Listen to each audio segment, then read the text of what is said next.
Yo, welcome back to another video. It's your boy HP Reacts, and in today's video, we're going to be reacting to the top 5 EDC Mexico performances this past weekend. Now, I was supposed to get this lineup weeks ago.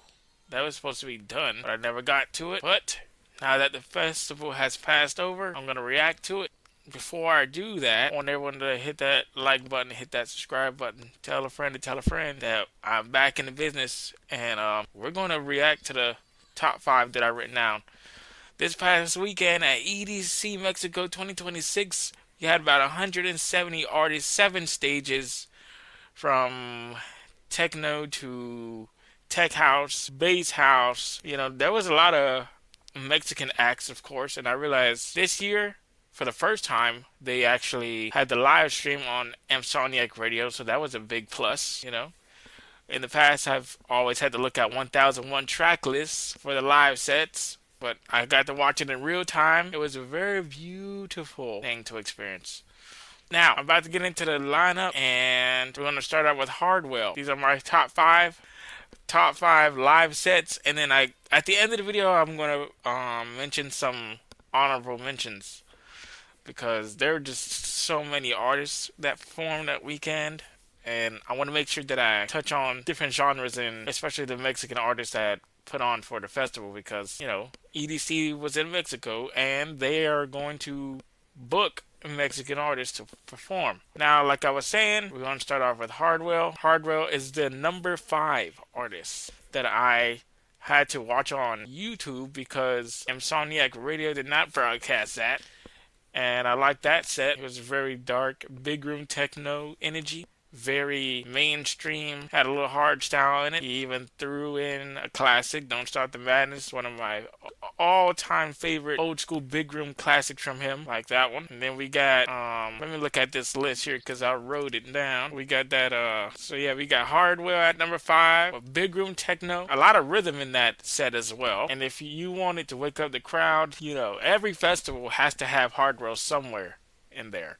Every festival, from Tomorrowland to Ultra, just about every single festival will have Hardwell either when the sunset is about to happen or in the late night because of his high energy performances. Number 4, Max Styler. Now, I heard him on Friday night. At first, I was kind of getting annoyed by the set because it reminded me of that 2010s electro Deadmau 5 sound, and I didn't really get the gist of it. My favorite track from him is probably Time to Go, but I realized I had to really lock in and listen to what he was doing, because he's one of those artists like Eric Prydz who the beats are the exact same, but it's the mix of melodic and tech house melodies that separates him.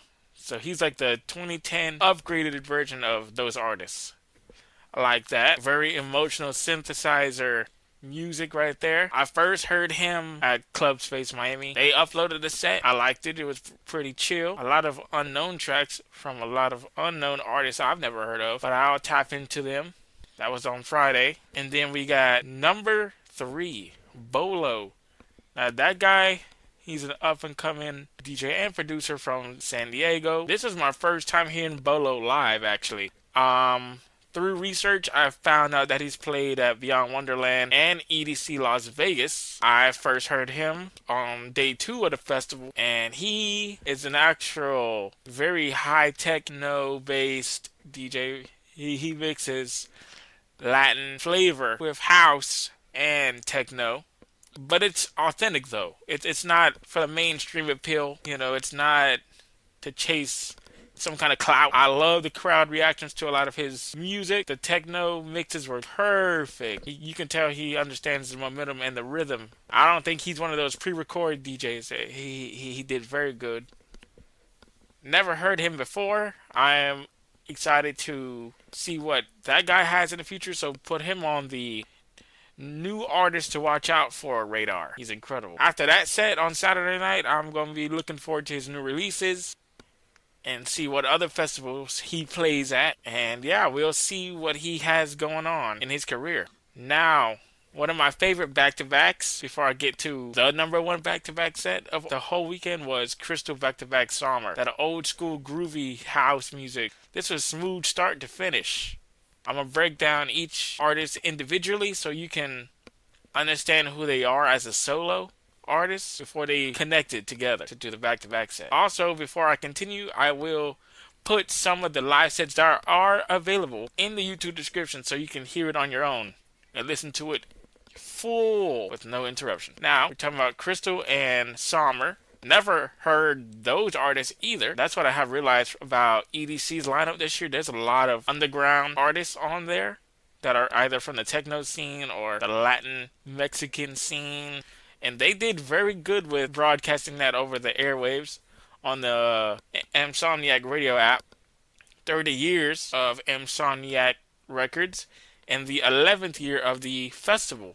So I'm glad that we got to see that. And lastly, before I continue with this back-to-back set, I'm glad to see a lot of women on the lineup. That was very good as well. You know, you don't want to have festivals that are strictly men. You want to diversify the lineups, right? Now back to the live set from Crystal and Sommer. Like I said, it's very funk house driven.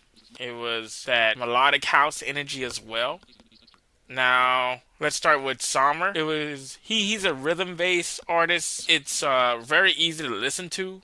He's more of the melodic house type of guy, and in terms of Crystal, he's more of a melodic house artist, and both of them combined their sounds together, and it was just like non-stop groove music for an hour. I enjoyed it. I can't wait for that set to come out because I actually enjoyed that set. That was the first time I hearing them live as well. It gave me some Armin van Helden vibes, honestly. Listen to that set. Moving on, we got another back-to-back set on Friday night. That was the closer. We got the legendary Martinez Brothers and Mal P. When old school house meets the new school tech house, that's what you got right there. That was pure underground club energy.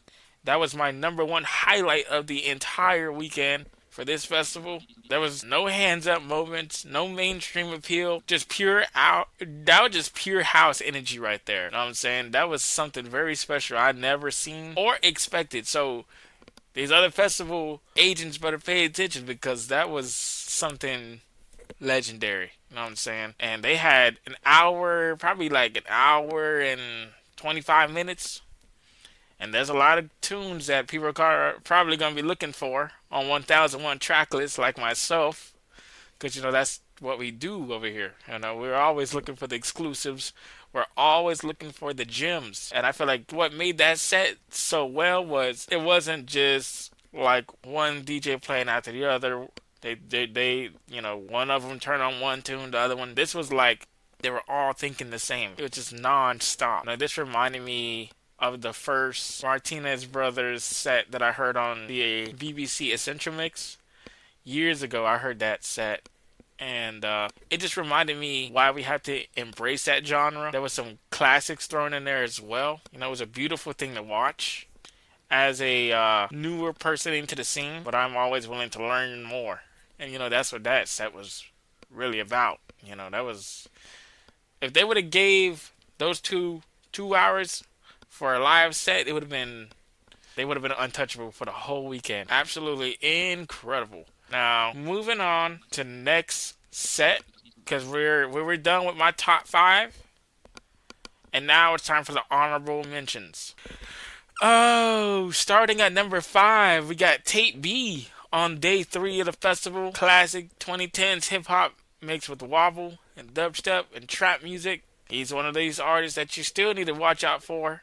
Insomniac has always had him playing at the festivals. He's always somebody good to watch with his amazing bootlegs and flips of classic traps that we all love, trap songs. And then we got DJ Diesel, aka Shaquille O'Neal, on Friday night. Now, although he's a celebrity DJ, I do give him credit for what he does on the stage with dubstep and trap and the mini Latin set that he did. But it was good to watch. Let's just say it was good to watch. He had the Lighthouse switch up in there, a little techno, pretty good. I had no complaints about that. Then we got Adam Bear, the drum code boss himself. That was, I believe, on Saturday night. I enjoyed his set, late night techno vibes. Shout out to Charlotte DeWitta. She was there as well, the boss of techno. I enjoyed her set. And then we also got Chris Lorenzo. He's a UK garage slash UK tech house flavor guy. That was good. I'm glad that he played Ghetto Shout Out. That song is a pretty good tune, a good call and response song. Then my favorite set for day 3 was ISO. Now, he is a mixed bag when it comes to music. He can go from hard style to techno to what he's known for, which is trap and dubstep, underground style though. He's in the up and coming stage, along with Volo, like I mentioned earlier. Now that guy in that set started out with his normal trap and dubstep, then it leaned to techno, then the BPM went faster, and then we got into heavy hardstyle. Honestly, I'm not the biggest fan of hardstyle personally. I could only listen to it so long. It's almost like I was listening to, uplifting trance, but more aggressive. You know what I'm saying? And I can only understand that genre for a little while. But I enjoyed it. It's always good to watch because he engages with the crowd. But he also, I don't know, man. What I've also realized from the last times I've heard ISO when I heard him in 2024, I realized he does, like when he's singing before the drop, during the build up, he does have a little bit of autotune on him, and people kind of don't like that. Some people do, some people don't. But I respect him. I honestly got a few songs in my playlist by ISO. He's something that you gotta watch. He's dangerous on the turntables, man. He's just good at what he does, man. Moving on. What I really learned this year from EDC Mexico is that there's a lot of techno out there, and I think that's something that, maybe we also have to bring to the States. They have a special scene in the underground out there that there's DJs who play that type of music with, like Latin samples. But they have their own version, which is good. And I just wish that I got to hear like the James Hype set or Dennis Cruz or the Sammy Vergi for the UK Energy. I wish I was there to watch them go live, because that was something that I wrote down in my notes somewhere about how excited that would make me feel to hear him live, because I missed Sammy Vergi last year at Tomorrowland, but I get to listen to that set on YouTube now, so that's good. James Hype is always a good person. He's the new Layback Luke of DJ and producers, and probably Eli Brown, techno and tech